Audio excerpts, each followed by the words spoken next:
Take a break from your busy schedule and join Harold Sala for Guidelines, a 5-minute commentary on living. In 1923, a group of men who were considered to be winners met at the Edgewater Beach Hotel in Chicago. Present were 8 of the world's most successful businessmen, like whom Charles Schwab, president of Bethlehem Steel, was there, along with the president of the world's largest utility company, Samuel Insull. Richard Whitney, the president of the New York Stock Exchange, was also there. Also attending that meeting was Albert Fall, then a member of the U.S. President's cabinet, along with the heads of the world's largest investment firm, the greatest monopoly in the world, and the Bank of International Settlement, respectively. And what happened to these successful men who had clawed their way to the very top? Charles Schwab, the man who headed the largest steel company in the world, died bankrupt and lived on borrowed money for the last 5 years of his life. Samuel Insull, the man who headed the largest utility company in the world, ended his days as a fugitive, broke, and living in a foreign country. Richard Whitney, the man who was president of the New York Stock Exchange, was released from Sing Sing prison to die at home.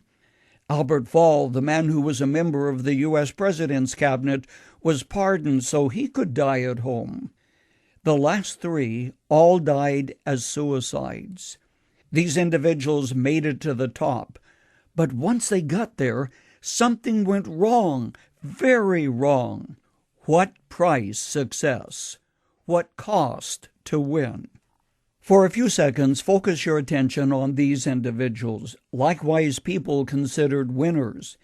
Actor Robin Williams, fashion designer Alexander McQueen, Arthur Chevrolet, the designer of the automobile built by General Motors, linebacker Jovan Belcher, author Sylvan Plath, country singer Mindy McCready, and Edwin Armstrong, who invented FM radio.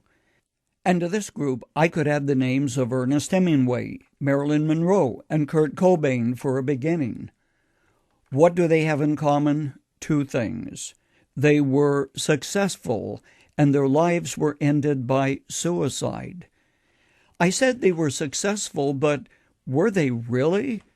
Perhaps that depends on your definition of this nebulous word. If reaching the top is success, they made it. But as Dr. Charles Malik, the Lebanese statesman and former president of the UN General Assembly, defined success, they fell short, dismally short. Success, said Malik, is seeking and knowing and loving and obeying God. And if you seek, you will know, and if you know, you will love, and if you love, you will obey. Success from God's point of view, from the vantage of looking back over life and valuing relationships, is vastly different. Jesus put it, "What good is it for a man to gain the whole world and lose his soul? Or what can a man give in exchange for his soul?" If Jesus were alive today, he might well put it, "So what if a person gains the company presidency, wins an Academy Award, or climbs the greasy ladder to the top, but loses his family, his self-respect, and his soul in the process?" A closing thought. It is never too late to change the direction of your life. Some people strive for survival, some for success. Some achieve significance, and with that level of accomplishment comes the peace of God that means your life was indeed worth living.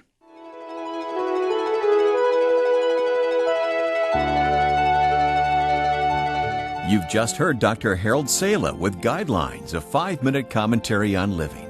If you would like to listen to the program again, download a copy, subscribe to our e-commentary, or view other resources, visit guidelines.org. We would like to hear from you too. You can email us at info@guidelines.org. That's info@guidelines.org. Thanks for listening, and we invite you to join us again for the next edition of Guidelines.